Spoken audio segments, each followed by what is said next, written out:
Every human being has to deal with fear. It's a very real spirit. It's not an emotion. And I think everybody, pretty much except for you guys were here last week. Were you here last week? Yes, okay. Anybody else was here last week? I'm just, okay. Making sure that I don't repeat all of it, but for those who weren't here, I'll have to go over just a little bit to lay a foundation for where we're going. But what Scott said, I just want to start out with, like truth, when truth comes, it demands a response.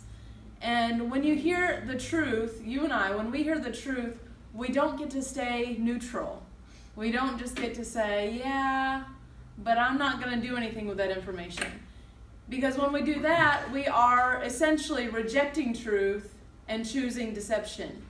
And so tonight, what you hear and what I hear, because I'm going to be eating the same thing that I'm serving up to you guys. This is stuff I need to hear. This is stuff I deal with. And as I'm saying it to you, I've been going over it at home and realizing, oh, I've kind of slacked off in this area. So this is for all of us. But when we hear these things, we have the decision to make whether we're going to apply it in our lives or whether we're just going to say, well, I had to be there and I don't really care about any of that stuff. If that's our response, then we are basically holding on to the spirit of fear and saying, I want you to stay in my life. I really like fear and panic and anxiety. And I don't think there's a person in this room that would say, I really enjoy being afraid. I really enjoy having a panic attack, my heart about to beat out of my chest. I really enjoy the torment of worry and thinking about the future. Nobody likes that because fear has torment, the Bible says. That's one way to tell if it's fear. It is tormenting. It is unrelenting. It does not stop. It harasses you. It stays in your mind.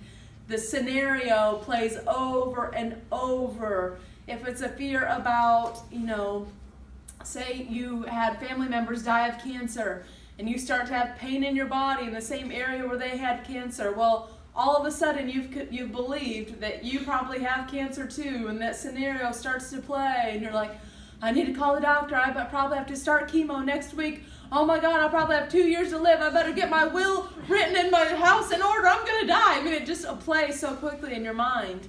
And it sounds funny, but all of us do that about different things, whether it's our kids, our marriage, our relationships, our jobs, our future.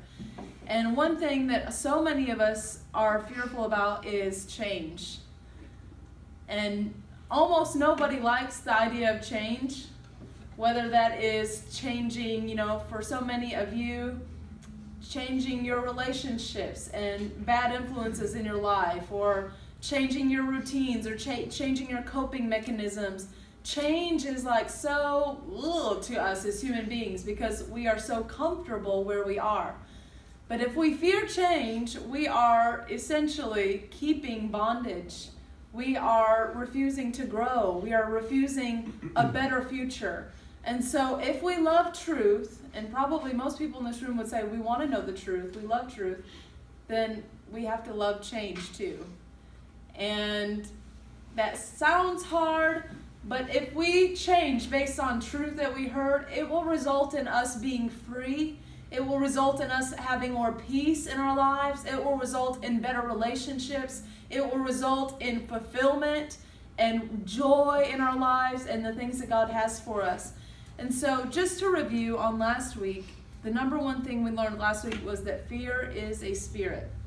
2 Timothy 1:7. So this is a faith-based class. We're going to talk a lot about Bible stuff. So 2 Timothy 1:7 says, God has not given us a spirit of fear. So right off the bat, if it doesn't come from God, there's only one alternative. Anyone want to guess? Comes from Satan. Comes from hell. If it ain't God, then it comes from hell. There's not like several different options here. And fear is not on the same level of emotions. So we said last week, like, I don't know about you, but especially the ladies in the room maybe can relate to me right now. My emotions can be all over the place in 5 minutes. I mean, I give it 5 minutes and I can span from being in the depths of despair to total ecstasy and where everything is wonderful. But it just, like in 5 minutes, my husband's like, what just happened? One time side note, I was pregnant and had a mood swing, like of all mood swings, the mother of all mood swings. And he was just like in awe. He's like, is it over? I was like, yeah, I think so. He's like, don't ever do that again. That was terrifying. So emotions like being happy or being sad or just being lonely, all those things can change like so quickly. Just they're circumstance based. But a spirit is not an emotion. When we talk about fear being a spirit, it's a demonic spirit that comes, and if it's a spirit, and it is, then it has a will, and it has an intention, and it's on a mission from Satan to target you, to bring destruction into your life, to torment you, to overcome your thought life, and just bug you to where you can't focus on your job, you can't focus on your kids, you can't focus on making any progress because this fear has you in torment and just agonizing. Huh? It keeps growing. Yes, it does. That's so true. It does not remain, like anything. If you plant a seed in the ground, it doesn't just stay a little seed in the ground. No, it sprouts up. If it's grass, well, then it becomes grass. And if it's never dealt with, it gets taller and taller and just keeps growing. In the same way, fear is that way. It doesn't just stay in one little area of our lives when it comes in. Maybe you're fearful of stuff in your body, disease, sickness. Maybe you're fearful for your kids or your future or change or your finances, whatever it is. It doesn't just come to stay in that area and just stay confined. It intends to grow and to overtake. We said last week, like kudzu. And so it's a spirit. It comes with a job. It comes on a mission to do something to you. And what it wants to do is steal from you. It wants to ultimately kill you. It wants to take any joy or any peace that you have. It wants to make you miserable. And its end game for you is that you would die. I mean, this is serious. This is life and death stuff. And so, again, every person in this room deals with this. And there are different degrees of fear. So, there are all-out phobias where people just are shut in their house. And maybe some of you know people like that. They can't leave. If they get around people, they start to have a panic attack. That is a high degree of fear. Then there are lower degrees of fear where we just, I dread going to the dentist. Dread, that's a lower form of fear, a lower degree. So I'm not saying that everything is on the same level, but I'm saying all of it, whether it's small and seemingly innocent, or whether it's full-blown paranoia, obviously that dude has a problem, all of it is originated in the same spirit, the spirit of fear. And all of it has an intention to grow, to dominate you, and to destroy you and your family. And so a physical problem, we said this last week, a physical problem requires a physical solution. So if I am physically sick, then I need medicine, right? I need just somebody give me a Tylenol or somebody give me whatever, some Dimetapp, whatever.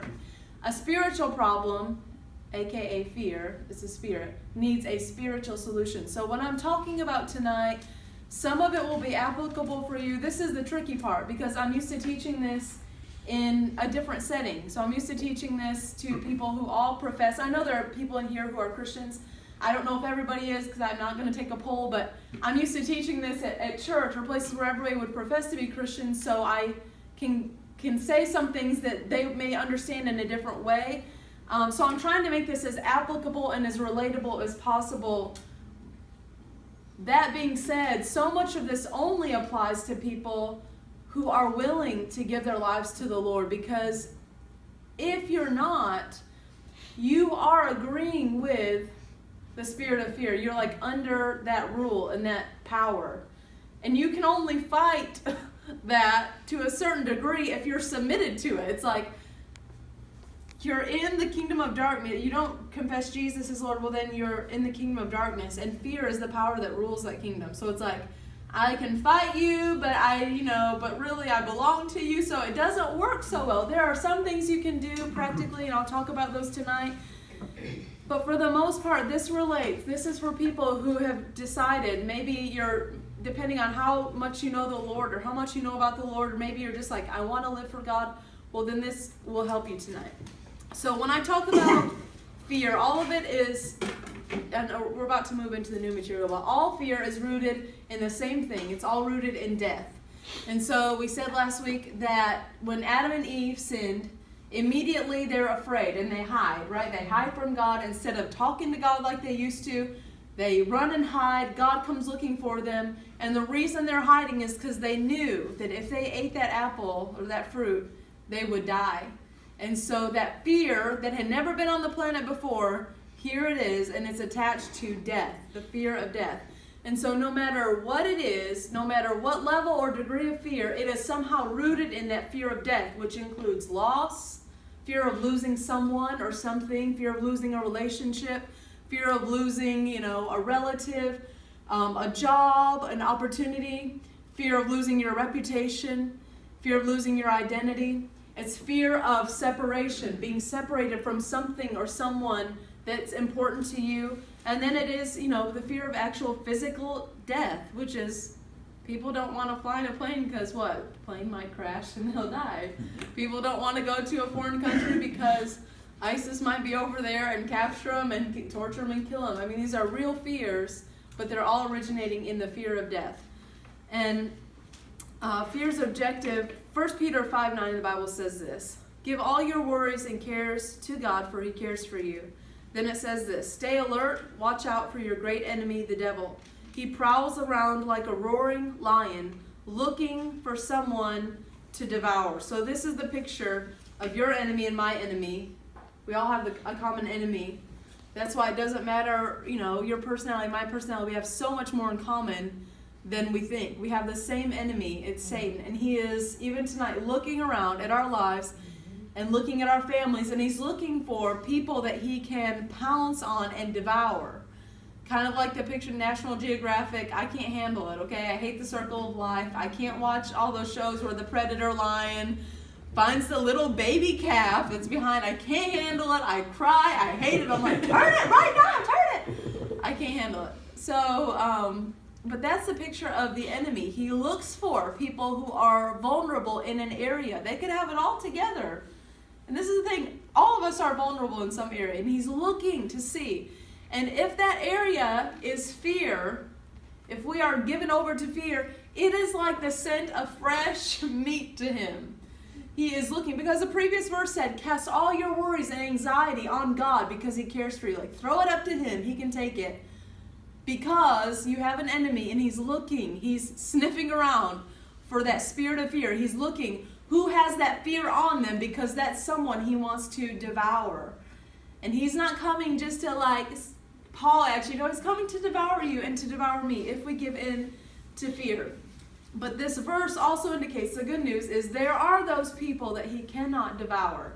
There are some that are easy prey for him, but there are others who take every precaution to fight him off, to resist him. And that's what we're trying to do through the teaching tonight.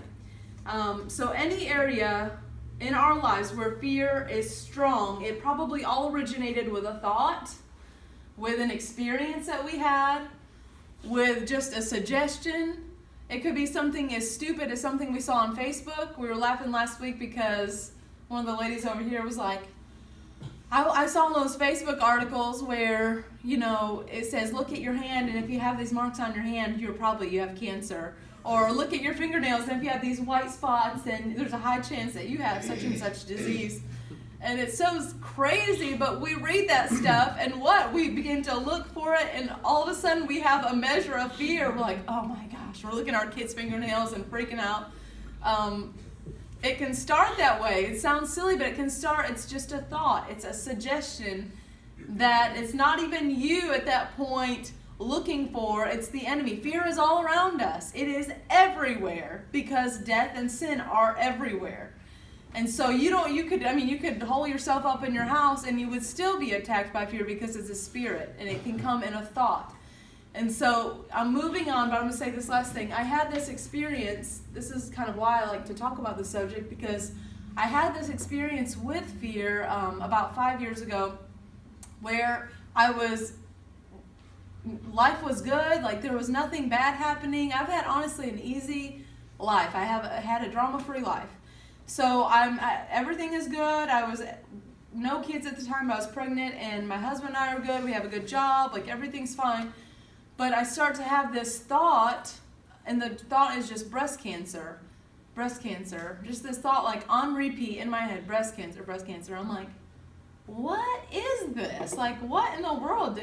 God, are you trying to tell me something? Like everything, this was the other crazy thing. Like everywhere I would look, there would be breast cancer stuff. So like drive down the road and there's this mammogram vehicle that would be parked out like on my way to work every day. I'm like, oh my God. And then like every commercial I would like see was like breast cancer screenings and like the pink ribbon. I'm like, it is everywhere. It seemed to be like that would be all I would notice. Everywhere I went, like I'd be waiting in line at Walmart and there'd be a lady in front of me with a pink shirt and the ribbon. I'm like, it was everywhere. I don't know if you've ever had anything like that happen, but it was creepy. It was tormenting too.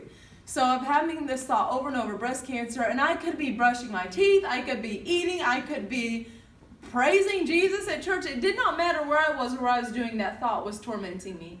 And I didn't realize what it was fully until I believed that the Lord gave me a dream. Now, we believe God speaks to us because He's not mute. Like, He's not up there in heaven like, can't say anything. Like, He speaks to people. He has something to say. He wants to help us. So I'd been asking God, like, what is going on? And one night I had a dream about, in the middle of all this, I had a dream that this guy was trying to get on an elevator. And he's pushed the up button, and he starts to go toward the elevator because the door opened. And as he moves forward, this bowling ball with like this scary, demonic, bad, wicked face comes flying through the air and just starts hitting this guy in the head over and over, will not stop. And the guy can't go anywhere or do anything because he's just getting beat in the head. I wake up from the dream, and I knew, I was like, this is what's happening to me. This is exactly what I feel like.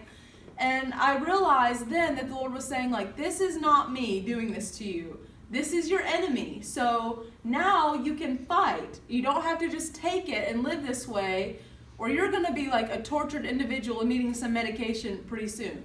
But now that you know it's your enemy, you can fight. And so the Lord began to show me some things I could do to fight that. And I wish I could tell you I did all those things, and in 2 days it stopped. Reality is, it took a long time. 9 months into it, I was still dealing with the thoughts. And this is the crazy thing. My husband is a preacher. I was around all these Christian people who love God and like want to help each other, and they're open and honest with each other about their struggles. But I didn't say one thing to anybody about it. I just kept it to myself, which made it so much worse. Now in hindsight, I realize, because this is one of the ways that a lion kills its prey, the main way, is it crushes its windpipe. That's like what it does. It doesn't like just tear them up from the side or that and just eat them alive. No, it usually crushes their windpipe and suffocates them. And I realized that's what was happening to me. I'm giving in to this spirit of fear, and I'm not saying anything to anybody who could help me, who could like pray for me or agree with me about overcoming this. I could have shared it with somebody and they could have given me some advice on what they'd gone through, but no, I'm just staying quiet about it. And that was my biggest mistake. So for 9 months, I don't know how long it would have taken had I told somebody. It could have been a lot shorter. But for 9 months, I did the best I knew to fight it, to not just keep thinking on it. And about 10 months into it, I just realized one day, like, oh, I hadn't thought about that. Like, it's gone. Oh, it's gone. Okay, I guess it's over now. And then later on, a few months after I had my firstborn, I had to get an exam done, and what did they find but a lump in one of my breasts? I'm like, oh my gosh. I hadn't been having that thought. Oh my gosh, what is happening? And so there, the temptation again, fear. It's cancer, it's cancer. See, I told you lung cancer. But it wasn't, it was just a thing. It was just a thing, but it wasn't a tumor or cancer. But I realized, I was like, okay, this is how fear is. Even if you defeat it, it will always come back. Always. It tries to come back to find a place in your life and in my life again. This is not something you deal with like once and for all and it never comes back. This is something for the rest of your life on the earth you and I will be dealing with, but we can learn how to deal with it in a way that we actually can overcome it. So last thing, I know I'm saying a lot, but last thing is, a few years later, that thing came back, that spirit of fear came back. Same thing, breast cancer, breast cancer. And this time I knew how to deal with it. This time I knew, Okay, I'm not gonna just be quiet about it. I'm gonna tell my husband. He can pray with me about it. And not only am I just gonna like tell him, whenever that thought comes to me, I'm gonna say the opposite. It sounds weird, but listen. I would say every time that thought would come, if I was somewhere where like not in Walmart, like I do not have breast cancer. Okay, I'm not gonna do that. But most of the time I was at home with my kids, and I could fight it. I would just say the opposite of what that was saying to me. So it's breast cancer. I would say, I don't have breast cancer. I'm never gonna have breast cancer. Jesus is my healer. He's taking care of me. Whatever. I would say something like that every time. And it wasn't like I had chills and like, hallelujah, I really feel this. It was just honestly, no, I don't. No, I don't. And I'm not going to. And that time, I only dealt with it for 3 weeks and it was gone. I was like, whoa. 9 months the first time, 3 weeks, and since then it's come back, but it's only taken a couple days to actually beat it. And so that is one way, that's a practical way that you can fight the spirit of fear no matter where it's manifesting in your life. If it's something to do with your kids, I know that's a very serious thing because they're your kids. You love them, you care for them. You don't want to see them make mistakes or get hurt or get sick. But the enemy sees that vulnerability and he will exploit you. He will mess with you in that area. So if it's your kid's going to be an addict, your kid's going to end up pregnant, and your kid's going to all this, you just say the opposite. You don't have to make a big show of it. You don't have to have a preacher do it for you. You opening your mouth. Remember, that lion, when he comes to attack, he crushes the windpipe. So that's his strategy. If he can keep your mouth shut, then he has the advantage.